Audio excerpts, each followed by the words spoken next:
Dan akhirnya emas berhasil tembus level 2325, 2328. Dan seperti yang sempat kita bahas, bahwa ini adalah merupakan salah satu jembatan untuk emas kembali naik dan salah satunya dipicu oleh data ekonomi. Tapi apakah cuma data ekonomi tersebut yang memicu kenaikan pada emas ataupun pasar saham? Kita cek ulasan berikut ini. Ya, keputusan pertama dari BOE adalah mempertahankan tingkat suku bunga acuan di level 5,25%. Jelas ini sesuai dengan ekspektasi secara keseluruhan, tidak ada yang berubah, tidak ada yang mengagetkan. Tapi satu catatannya adalah terkait dengan posisi voting dari para pejabat pembuat kebijakan alias anggota MPC yang menunjukkan angka yang ternyata kembali terjadi perbedaan pandangan di antara mereka. Ya, kalau mengingat dari pertemuan terakhir BOE, mereka menunjukkan ada perbedaan sekitar 8:1 alias 8 orang memilih untuk mendukung mempertahankan tingkat suku bunga, sementara satu orang saja yang menunjukkan dia memilih untuk pemangkasan suku bunga. Nah, kemarin sebetulnya ekspektasinya adalah ada suara bulat. 9 orang seharusnya memutuskan atau memilih untuk mempertahankan tingkat suku bunga. Tapi apa yang terjadi? Yang terjadi adalah 7 orang saja, sementara sisanya 2 orang justru berbeda pandangan dan mendukung untuk pemangkasan suku bunga. Ada Dingrai dan juga Ramsden di situ yang memberikan komentar yang cukup berbeda daripada 7 orang lainnya. Nah, satu hal ini juga sudah sempat kita bahas di live streaming di hari Senin, kemudian juga waktu di hari Rabu dalam video Outlook harian. Nah, sebetulnya yang terjadi ini adalah kaitannya dengan proyeksi inflasi dari bank sentral tersebut. Ya, BOE memperkirakan bahwa CPI kabar bagusnya diperkirakan akan mengalami penurunan dan akan kembali mendekati ke level yang mereka targetkan, yaitu level 2%. Untuk diketahui bahwa inflasi Inggris saat ini masih berada di kisaran 2,8 sampai 3%-an. Tapi yang kita lihat memang berangsur-angsur mereka menyatakan diri bahwa cukup berhasil walaupun belum sampai ke target 2% mereka. Ya, ada satu hal yang cukup mengesankan di sini adalah sentimen market kecenderungannya adalah berpihak kepada sisi less hawkish, di mana mereka melihat justru pernyataan-pernyataan ataupun termasuk salah satunya adalah perbedaan yang cukup mencolok di antara pandangan para MPC tersebut menunjukkan adanya potensi untuk melakukan pemangkasan suku bunga. Hal ini juga dikatakan oleh Gubernur BOE, Andrew Bailey.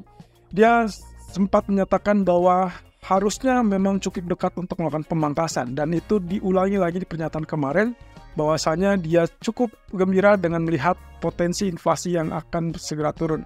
Dan walaupun tidak dalam titik untuk melakukan pemangkasan di hari kemarin, tapi dia menyampaikan dia cukup melihat ada potensi yang tidak bisa dikesampingkan untuk melakukan pemangkasan di bulan Juni. Itulah sebabnya kenapa pound sterling akhirnya mengalami penurunan dengan sangat cepat, membalikkan keadaan yang memang dalam 1 atau 2 hari terakhir dia sempat rebound ataupun naik. Ini kaitannya dengan sempat melemahnya US dollar, tapi kemudian yang paling mujarab adalah tentunya keputusan dari BOE. Dalam hal ini, yang disoroti adalah perbedaan pandangan dari MPC, dan yang kedua adalah pernyataan dari Gubernur Andrew Bailey. Well, skenario buy and rumor sell effect kembali terjadi, tapi yang sedang kita lihat sekarang adalah rebound. Apakah rebound pound sterling ini akan mengacu kepada penguatan lanjutan atau tidak? Saya ragukan seperti itu, tapi memang beberapa waktu lalu data terkait dengan GDP Inggris dirilis dengan angka yang cukup baik. Dia rebound dari level minus 0,1% menjadi 0,2%-an. Dan ini berarti ada tanda-tanda ekonomi yang cukup pulih atau bisa dibilang mungkin rebound ekonomi. Nah, kalau seperti itu berarti apakah dia akan menunda terkait dengan pemangkasan? Kita belum bisa menyimpulkan. Yang jelas proyeksi dari inflasinya cenderung menunjukkan ada proyeksi penurunan. Termasuk dari kepala ekonom dari BOE yaitu Hupil yang mengatakan bahwa dirinya sangat yakin potensi dari BOE bisa segera melakukan pemangkasan kalau tidak ada gangguan terhadap ekonomi.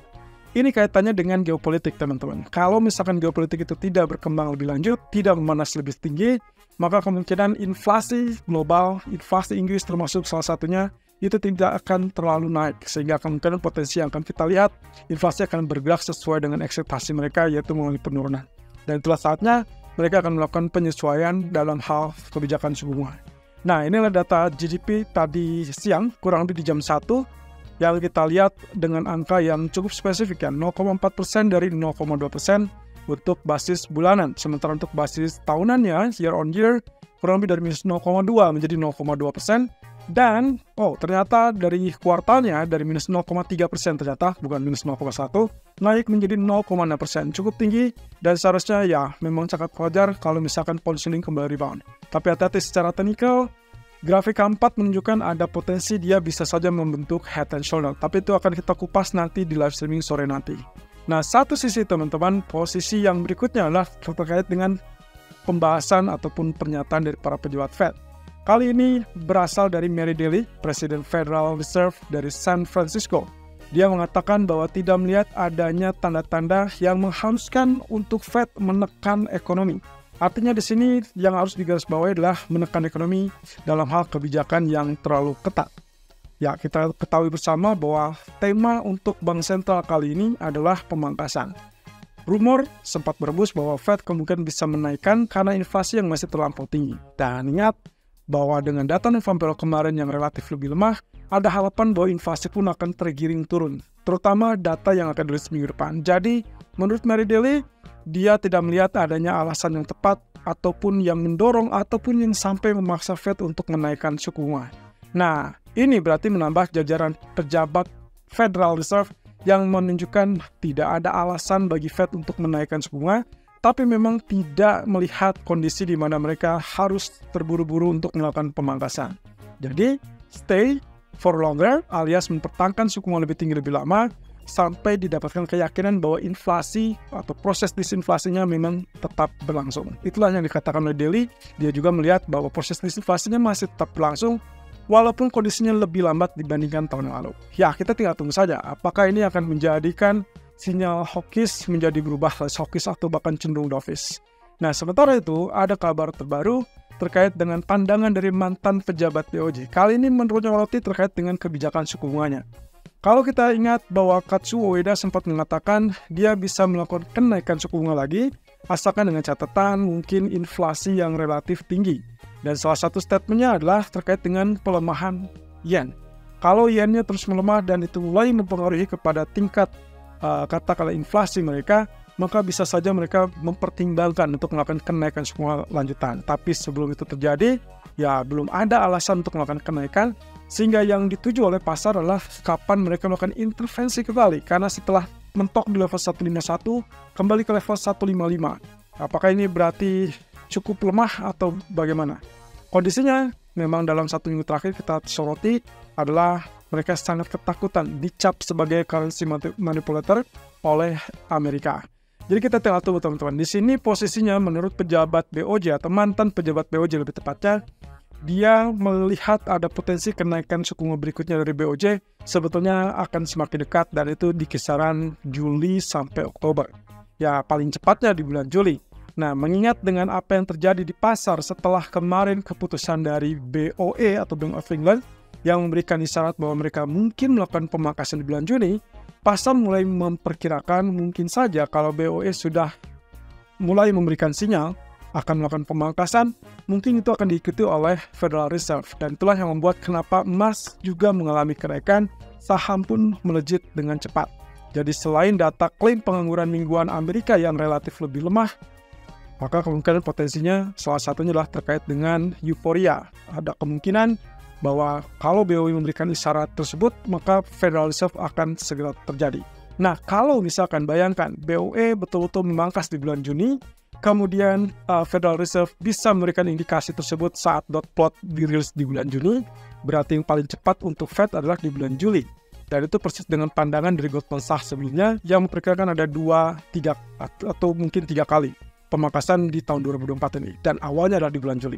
Nah, kalau itu yang terjadi, berarti sangat reasonable, sangat logis kalau BOJ melakukan kenaikan suku bunga sebaliknya dari Federal Reserve.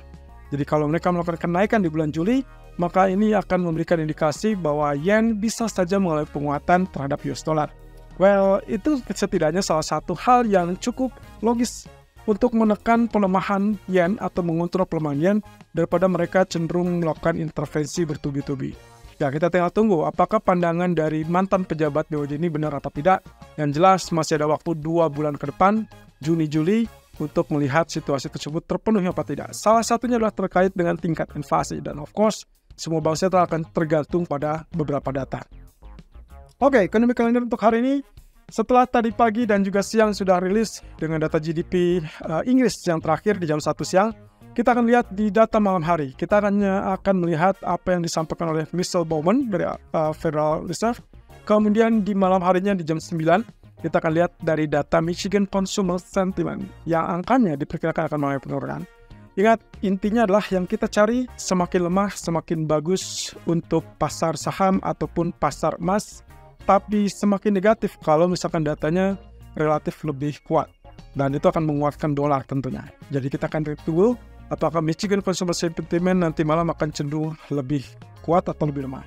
Satu sisi, besok dan minggu depan yang akan kita lewati bersama atau yang kita pantau bersama adalah terkait dengan data inflasi dari China di hari Sabtu besok yang diperkirakan akan mengalami stagnasi ataupun ya kita anggap dia stabil.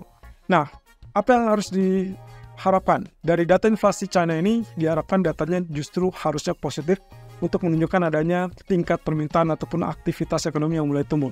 Kalau itu yang terjadi, Senin kemungkinan saya perkirakan Hang Seng bisa terjadi gap up lagi. Tapi kalau misalkan datanya negatif, ya mungkin akan ada koreksi ataupun profit taking. Nah, terkait dengan hal tersebut, Hang Seng kelihatannya sudah mulai mendekat ke level 19 ribuan ya. Setelah di awal pekan ini, kita sempat sounding ada level 18.000 yang sudah tembus, 18.300, 18.500 cenderung menjadi resisten. Ternyata pagi tadi sudah mendekati 18.900-an dan segera meluncur kepada 19.000.